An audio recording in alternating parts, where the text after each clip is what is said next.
Oh, hello. Who's that? Who's that? Boone. He's actually I will take my blur off. Wait, there's another one. Okay, Yeah, Jesse, she's a friend of ours. We all have a lot of dogs in our life and animals, but who's that now? There's a lot happening. Oh my God, here's another one.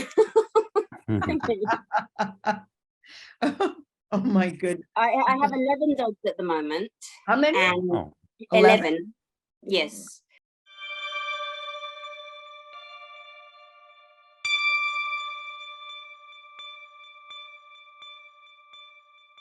How many animals total do you have at your place? It fluctuates a lot because I do releases and it's usually between 80 to 100 animals. Wow. Where are you, Mina, today? In Chiba. So it's right next to Tokyo, kind of very near the coast, actually. Yeah. Okay. You sound like you have an English accent Australia? when you. Is it I'm English or? actually born and raised in Britain. English. Oh, but nice. It's an accent that I put on so that people understand me because I come from East London, where we don't talk very nice. Now, how did you become such a strong animal activist, and why in Tokyo? It's very hard to explain, but I've always been a very go with the flow kind of person, and I make split decisions and I go with it even though they're life-changing, and it's like, okay, this is what I do now. I tend to hyper focus, and once I decided to get tattooed in Japan, I've got all tattoos all up my arm and back and everything. That ruled out having any normal kind of job here because tattoos are totally taboo. Oh, really? Yeah, I mean, I have tattoos, so of course I'm part of a gang in Japan. Well, wait, Right. let's back up. What brought you to Japan, and did your love for animals come first, or was it you were in Japan, you got a lot of tattoos, you had to not work with human beings and go with the animals? What's the path with that? Since I was a kid, I loved martial arts, I loved animals, I loved music, and I loved dancing, and I loved creating stuff. I used to find injured birds and injured rodents and stuff and take them home and nurse them back to health and do all of that. I also grew up and I was a martial artist. I grew up and I did all the stuff that I loved doing basically as a kid. And I just ended up with animals. That was it. I think this is it for me. I'm now 41. So I don't think I'm going to be making any more life changes, just improvements on what I've got. Okay, how long have you been in Japan? 25 years. Wow. Okay. Did you speak the language when you went there? Yeah, I'm half Japanese and I went to Japanese school when I was a kid. Okay. My Japanese wasn't good, but it's decent. So going to Japan, you grew up somewhere else, but you went to Japan, you moved to Japan, and then you got tattoos. Do you feel, because when I've been to Japan, you feel like sort of an outsider. Now I'm an outsider because you look at me and I'm an outsider, but you're sort of an outsider, but you speak the language and you're a part of it. So do you feel like you're a part of it and apart from it at the same time? I've never really felt at home anywhere apart from where I am right now, which is in the middle of nowhere with a bunch of animals. And excuse me, I'm trying to find my seat here. Wait, do we have to see? Is it a dog that's taking your seat? Oh, hello. Who's that? Who's that? Boone. He's actually I will take my blur off. Wait, there's another one. Okay, Jesse, she's a friend of ours. We all have a lot of dogs in our life and animals, but who's that now? There's a lot happening. Oh my God, here's another one. Oh my So, goodness. I have 11 dogs at the moment. How many? And 11. Yes. And 5 cats. My 5 cats all have leukemia. They'll probably be joining me in a minute. Oh, and here's another dog.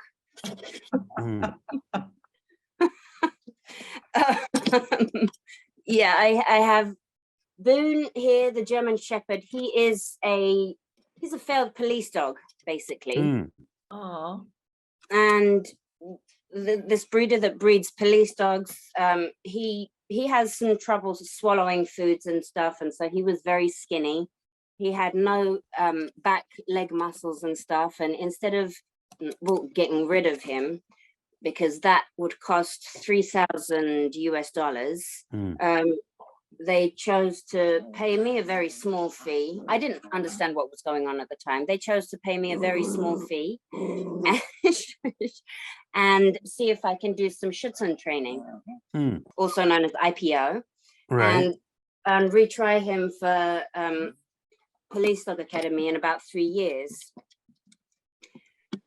This one is 3 months old and already has dislocated, do you mind?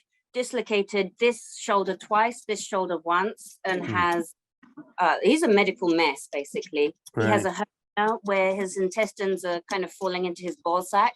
He's still a puppy, but the breeder got rid of him because in Japan, it's all about your reputation. If you're known for, if people come and see the puppies and they're like, oh no, this one has medical issues, then yeah, they have to be 100% all perfect puppies. Now, how did you go from regular dogs to bats? From regular dogs to bats. Bats, Okay. dogs and cats, and things that we sort of all know, to dealing with bats. Well, my first dog was a pit bull.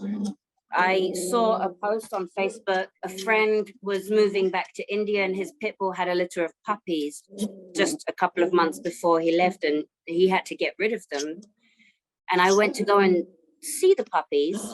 And of course, that day I brought them home. And I got into dog training. And at that time, well, Japan, we still have dog fights here. It's legal and everything. So I got a associate dog trainer's diploma. So I did 14 courses, learned all about dogs, and I was volunteering my time at a fighting dog rescue center where I got my second dog. And then I was living in Tokyo at the time, but this rescue center was deep in the mountains in Chiba, where I live now. And once I got my second dog, it was just too hard to commute. So I started working with organizations in Tokyo. And these rescue organizations are generally run by older housewives, and they can only handle small dogs and cats. And I gained a reputation for being able to handle the difficult animals. So I started to get requests for pigs and of course all the pit bulls and all the big dogs and the aggressive ones, but also the exotic animals. And I had too many animals to stay in Tokyo. I went over 30 and I was like, okay, that's it. This is my life now. I'm moving to Chiba. I took everything out to Chiba and started my animal sanctuary. And it stopped growing. Hey, come here. Okay. And I started my animal sanctuary, and then it was just more and more and more exotic animals because, sorry. When you say exotic, what do you mean? It started off with things. Oh my God, sorry. It's all right. you don't care. It's going to be great for the people watching this, by the way. They're going to love it. I mean, you know what? It's okay. We appreciate it. And, it's part of your family. He's part of your family. So it started off with things like, sugar gliders and hedgehogs. They have all these weird animal programs on TV that show how there's a kawaii culture where they show things as cute, but they don't show the actual reality of it. Right. So, sorry. I'm gonna put my hands. What's a sugar glider? A sugar glider is a little flying squirrel. It's a marsupial. It doesn't fly, it glides. So it's got a membrane that goes from its wrist to its ankle, and they just glide from tree to tree. They're like tiny little squirrels that ball up into like a fist size. Yeah. They're very sweet, but they need so much space. Mhm. And they come in these little cages because they're small. But in Thailand, they're native to Thailand. They will climb and jump from tree to tree. They're very active, amazing creatures that they just put in a small cage with a little hammock and feed it strawberries and stuff. So where did you meet Amanda? So I started a Facebook page with my exotic animals, and I got very known in the foreign community in Japan for taking care of basically any kind of animal that needed help. I was the crow lady for a while.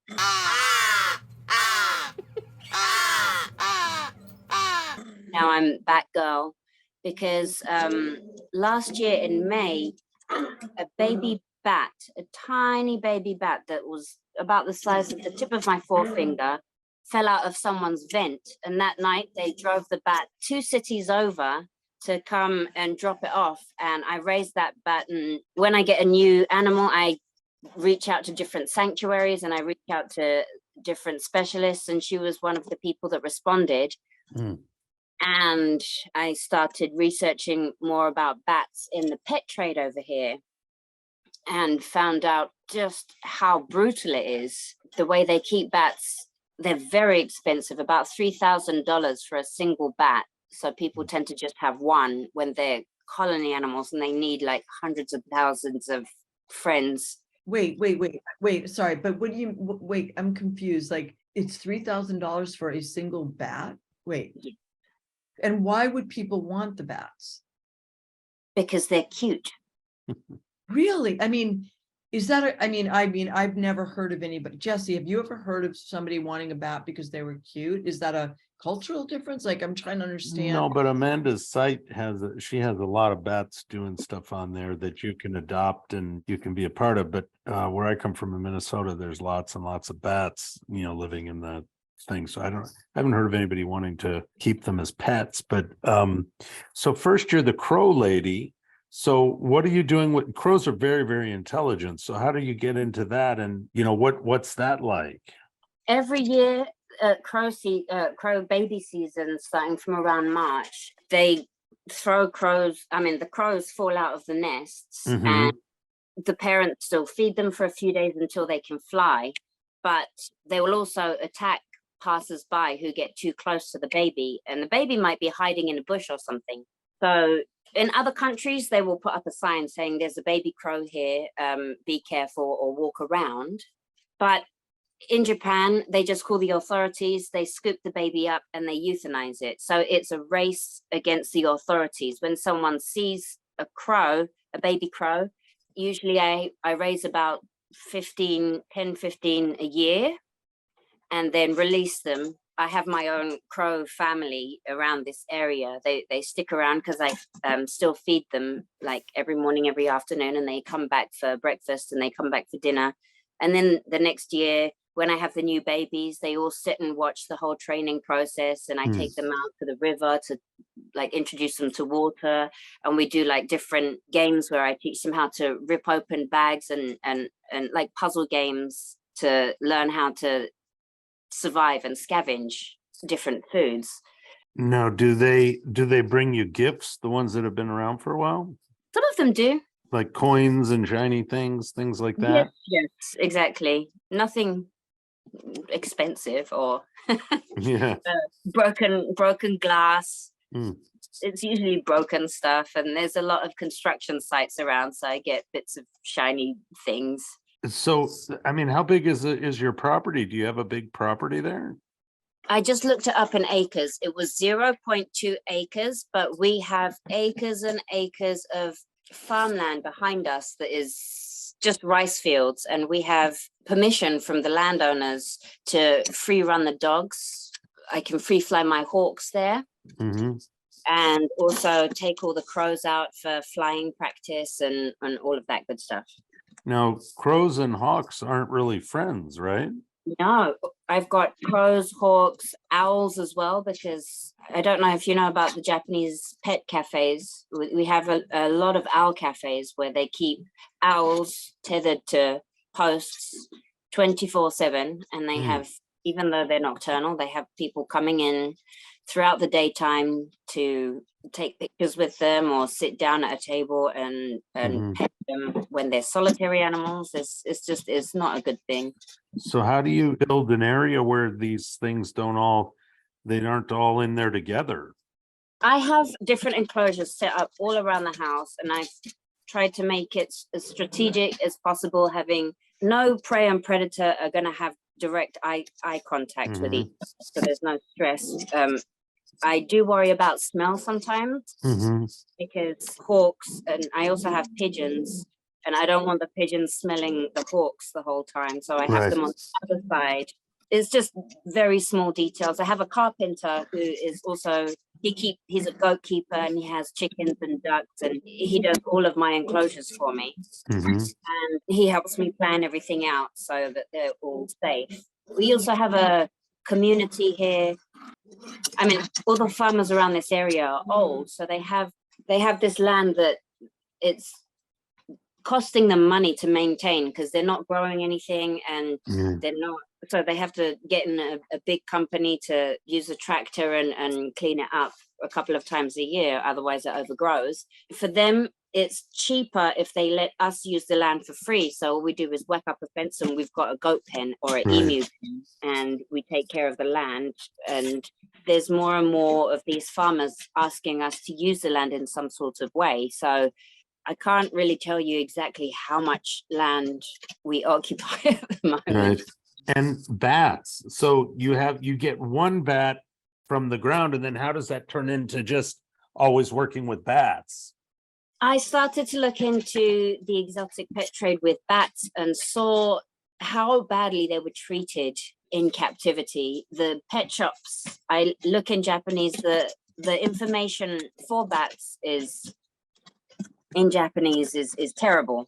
There's no veterinarian that understands bats. And so I started doing digging. I have a team of researchers that helped me, and sure enough, I found someone that wanted to give up their bats because I went on different YouTube channels and Instagram posts, and I was explaining, okay, these lines here, that's from malnutrition, and I started giving out proper information, and then I had some bats, and then once I get one that other people see that, oh, she takes in those animals, and then other people give me like retired breeder bats and stuff like that. So that's how that is going. But it's still I'm still really new with bats.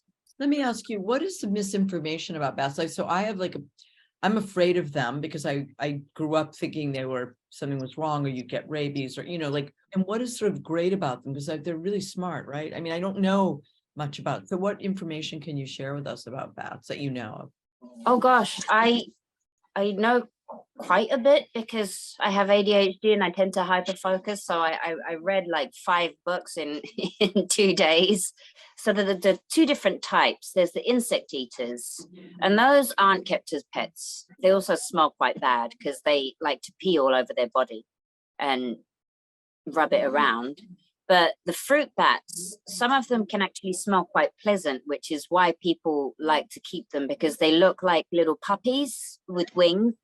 And the pet shops in Japan, they tell you that they can survive on apples and bananas alone, which is atrocious, because in the wild fruits that they have are packed with nutrition, because the commercial fruits that we buy are bred for uniformity so that they can sell them at a consistent price, and they're lower in nutrition. So we need to feed them a wide variety of fruit. We have to give them extra multivitamins and minerals. They can't break down iron. So if they have anything with traces of iron, they can get an iron buildup, which can be fatal. The bats that you see on the ground, those are usually sick bats, because bats have been living alongside us for years, like millions of years. They've been around. Everyone's getting rowdy now. In Japan, are there culture, all these animals you're talking about have some sort of cultural significance? Owls and bats and crows, these are characters, mythological characters. Is it the same in Japan? Well, the Owl Cafe thing happened after Harry Potter was released, and then there was a lot of owls. Japan tends to have these trends, and then it just snowballs and it gets out of hand. And the laws for animals, that they have no laws. The past couple of days, I had to delete a few posts because I outed on my Facebook page. I outed this one. It's hunting season in Japan at the moment. All of the species that are protected by law, including crows, they are open for all hunters to kill if they want, or capture, torture, whatever they want to do. You can do whatever you want with these animals during this time. And I went to pick up a hawk that someone had abandoned because it was advertised as a hawk, a bird that you can tame so well that they're called flying dogs. So some rich person bought a hawk thinking that they were going to get a dog with wings. And of course, it didn't act like a dog, so it was given up. And I went to pick her up. And on the side of the road, there were crates and crates of crows. I asked what they were. They said that they were just casualties from the hunts. They didn't actually kill the crows. And I said, but I rehab crows. I'd rehab and release them. So there was one that was in like really bad condition. So I said, can I at least just take this one? Because they're supposed to go to a licensed place. But at these licensed places, they just euthanize them anyway. So I begged to take this one crow. I paid a fee of like $38. We got home in the evening. I gave her some water. And in the morning, she was dead from internal injuries. But she was in a cage, probably smaller than what normal people would put a mouse or a hamster, I don't know, in. And it was 2 crows per crate. And they were just stacked on top of each other. And this one crow had flipped the other one over and was stabbing it in its belly, right where it doesn't have any protection for its organ. And they had to be separated. So I was like, I need to take this one. It's going to die anyway. So just give it to me. Is the attitude towards animals in Japan different than you saw in England? Oh, yeah. Very different. Is there protections in England? Yeah. I mean, if in England, if you were found to be someone that abused animals, people would come for you. They will find out where you live and do what you do to animals. That's what they do in England. How many people work with you at these shelters? I am here alone, but I have a cleaner coming today. I have a weekly driver that does all my shopping and errands so that I can stay on site the whole time. I have a carpenter who comes once or twice a week to check up, like there aren't any holes in any of the enclosures and everything's secure. I have a vet that comes whenever I need her to, and maybe 4 or 5 people that come irregularly. Just to context for everybody, how many animals total do you have at your place? It fluctuates a lot because I do releases and it's usually between 80 to 100 animals. Wow. The most I've had is 136 at one point, but I'm about to drop a lot because someone said that they were going to take all the chickens and all the doves. Work-wise, it doesn't make much of a difference, but the numbers would look good because I think everyone sees me looking after 80 animals and it sounds crazy. So you're doing work to kind of with advocacy and animal rights, like how is that going there? If like dog fights are still legal, correct? It's so hard. Right now, I'm trying to start up a YouTube channel in Japanese and try and teach kids, basically. We're going to start with a bat channel. And I have 2 Japanese people because no one's going to take me seriously. I'm a foreigner and I've got tattoos. So, I mean, the place with the hawk, the hawk the other day and the crows, and I saw these 2 crows fighting. I had the tail of the aggressive crow, and I had it outside the cage, and I was holding it just tight enough so it couldn't stab the other one that it had pinned down. And these two kids came up to me. They were the kids of the people with the hawks that were selling hawks, and they looked at me like, "What are you doing?" So I thought it was a teachable moment. I said, "This crow is gonna, if this keeps on happening, this crow is gonna die. So we need to rescue this crow and try and make it better." And they looked at me like I was crazy, like, but it's just a crow. And the Right. whole mentality is just passed down from generation to generation. Animals are just animals. If you want one and you have the money, you have the right to have one. Do you think it's changing? It's not, no. But I do want to change the mind of kids.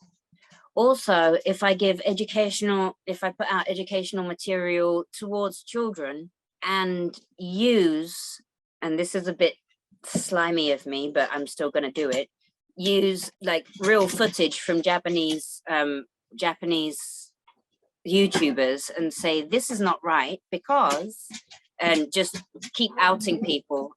The Japanese have this thing with embarrassment. They have face. So if I'm telling children, if I have someone, I've got a very cute girl and an older lady who's in her 50s who teaches English to children. So she's good with children. If we have two of those kind of people, Japanese looking, cute, and older person saying, this is bad because, and explaining to kids, maybe it will change. I hope that these owners will look at this and think, yeah, that sucks.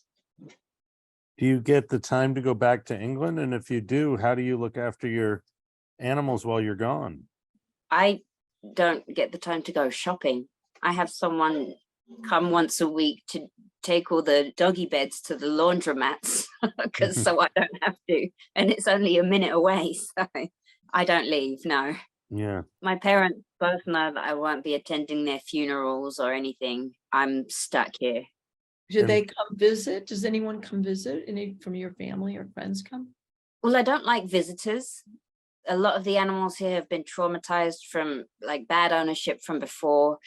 We are still setting up, so we need to get more funding and so that everything's more secure. If someone comes here, I have to supervise them the whole time because there are some dogs that they're ex-fighting dogs, so they can't be put with other dogs. One small mistake, you leave one door open and it could be a fatality.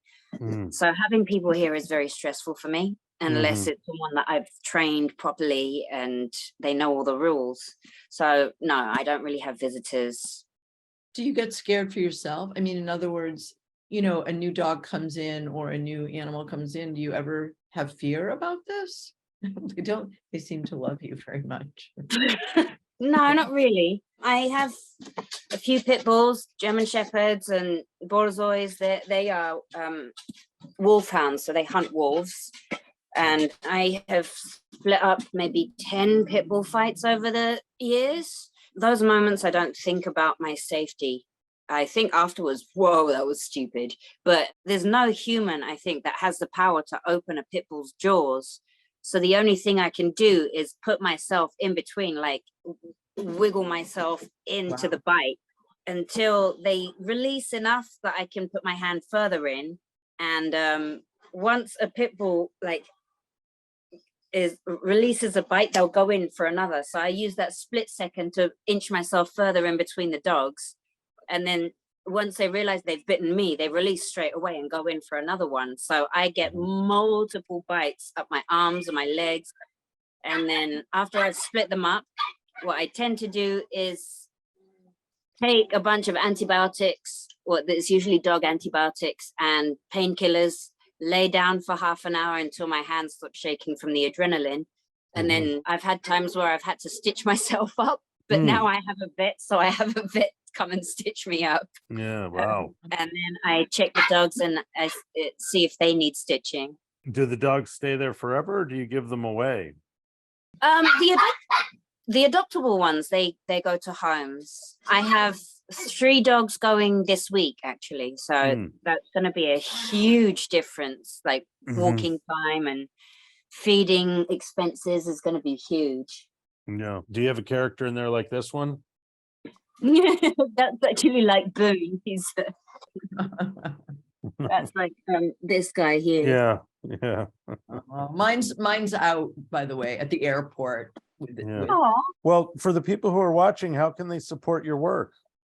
I have Patreon set up for the exotic animals and donor box for Bat World donations, because the bats, I only have 9 at the moment still, but Mhm. our plan is to wipe out bats from the pet trade since they're illegal to import at the moment. Well, they have been for a long time, and they're not going to change that because of disease control. But so the bats in Japan are all bred here, and because bats die usually within the first year of being in the pet trade, so there are less and less breeders, and they usually do it as a hobby. So what we want to do is raise enough funds to just buy out all the bats, get all the males neutered, and give them lifetime sanctuary here until their natural end. Do you recognize their different personalities? Do they each have different personalities? They do. There's the ones that are very curious. There's ones that have, like, you can tell that they came from a zoo because the zoos leaked them into the pet trade. Hello, buddy. Oh, do you want to cuddle? Sorry. And they've been mishandled. So there's the skittish ones. There's the ones that open up, and some of the bats, they just fly and hang from my face, and some of them just stay away. There's different types. They can be very affectionate, yeah, once they get to know you.